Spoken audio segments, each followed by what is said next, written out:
ચૈત્ર પૂર્ણિમાના દિવસે મંગળવારે હનુમાન જયંતિ છે. તો પંચમુખી હનુમાનની પૂજા કરવાથી ડર દૂર થાય છે અને આત્મવિશ્વાસમાં વધારો થાય છે. તેથી આ જાણશું આપણે પંચમુખી હનુમાનની કથા. હનુમાનજીનો પ્રાગટ્ય ઉત્સવ 23 એપ્રિલ મંગળવારના રોજ છે. ત્રેતાયુગમાં ચૈત્ર પૂર્ણિમાના દિવસે માતા અંજની અને વાનર કેસરીના ઘરે હનુમાનજીનો અવતાર થયો હતો. દર વર્ષે ચૈત્ર પૂર્ણિમાના દિવસે હનુમાનજીના વિવિધ સ્વરૂપોની પૂજા કરવામાં આવે છે. હનુમાનજીનું એક સ્વરૂપ પંચમુખી છે.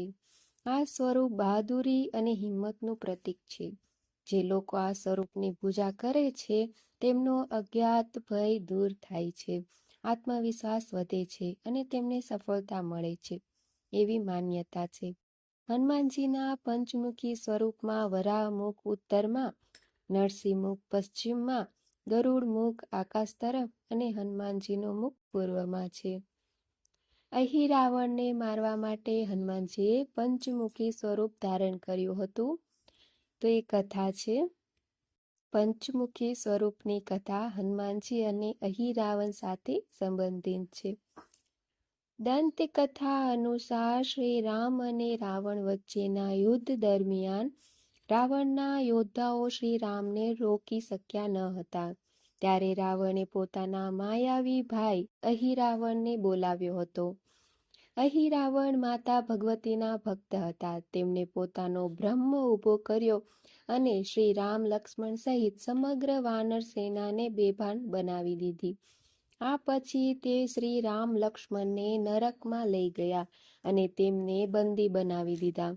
જ્યારે અહિરાવણે યુદ્ધભૂમિ છોડી દીધું ત્યારે તેમની ભ્રમણાને અંત આવ્યો અને જ્યારે હનુમાનજી, વિભીષણ અને સમગ્ર વાનર સેના હોશમાં આવી ત્યારે વિભીષણ સમજી ગયા કે આ બધું અહિરાવણે કર્યું છે.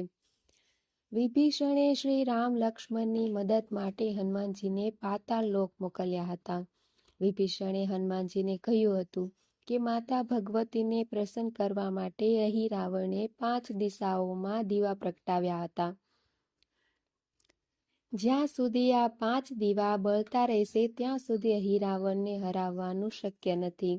આ 5 દીવાઓને એકસાથે બુઝાવવાથી જ અહિરાવણનો શક્તિઓનો નાશ થઈ શકે છે.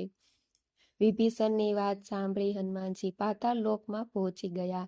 પાતાળ લોકમાં તેમણે જોયું કે અહિરાવણે એક જગ્યાએ 5 દીવા પ્રગટાવ્યા હતા. હનુમાનજીએ એક સાથે 5 દીવાઓ ઓલવવા માટે 5 મુખી રૂપ ધારણ કર્યું અને એક સાથે 5 દીવાઓ ઓલવી નાખ્યા.